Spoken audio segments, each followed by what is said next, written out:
In the early days of the coronavirus, Las Vegas might have been a bigger hotspot than anyone first realized.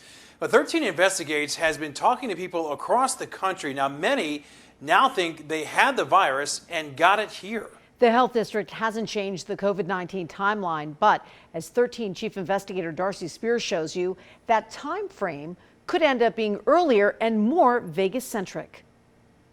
About 175,000 people from around the world were crammed into the Las Vegas Convention Center just a few months ago for the Consumer Electronics Show, and they were examining the latest and greatest complex high-tech gadgets.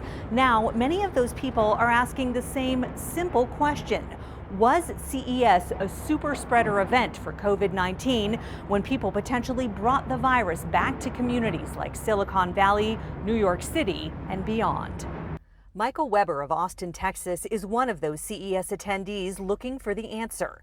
He tweeted about symptoms he suffered immediately after the convention and the possibility that it was COVID-19. Last week, Michael tested positive for coronavirus antibodies. His story was reported by American Public Media. We talked to many more CES attendees with the same experience. And I would say on Thursday of CES, both my business partner and I just started feeling really run down. Lizzie from Seattle. When we got on the airplane, we both felt really sick, and then it just got progressively worse over the weekend. And her colleague Jessica. I started to get really itchy eyes, and I got pink eye, which is actually one of the weird symptoms or a little bit more rare symptoms of COVID. And so I, really was just feeling terrible. We get on this flight to go home back to Seattle. And then as soon as we got back, it was just totally sick. The most sick I've ever been, ever. John from Boulder, Colorado. Yeah, I started feeling the symptoms probably a week and a half after I got back from CES. And it was the flu, fever, chills, a dry cough. Many tell us the flu is common year after year after year at CES, so much so that they call it con-crud or CES flu.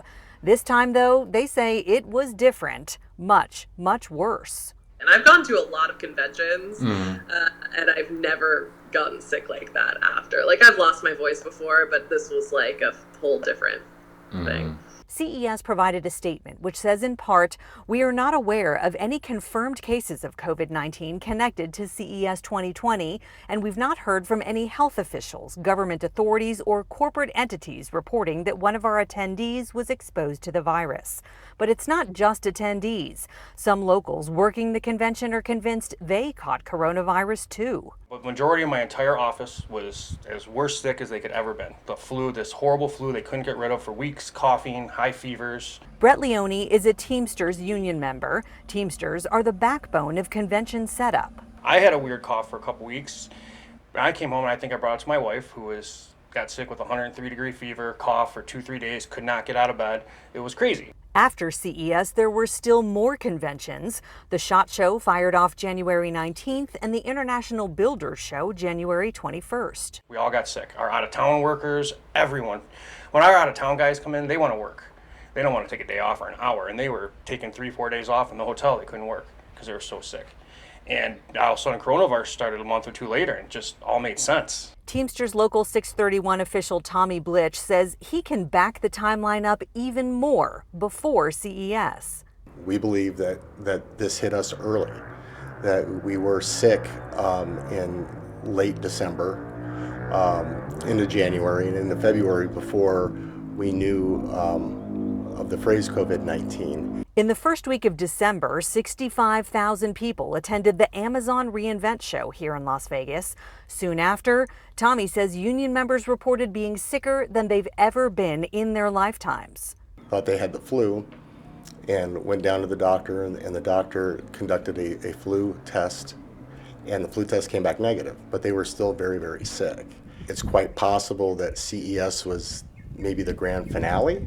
Teamster union officials are now mining member health data. So we're gathering information now because we want to compare, how many people went to the doctor, say January, February of 2020 compared to 19 and compared to 18, what their diagnosis was. They're convinced that data could be critical in controlling coronavirus now. Testing for the antibody and then testing a group of people like the trade show and the casino workers who may have had it 3 months ago.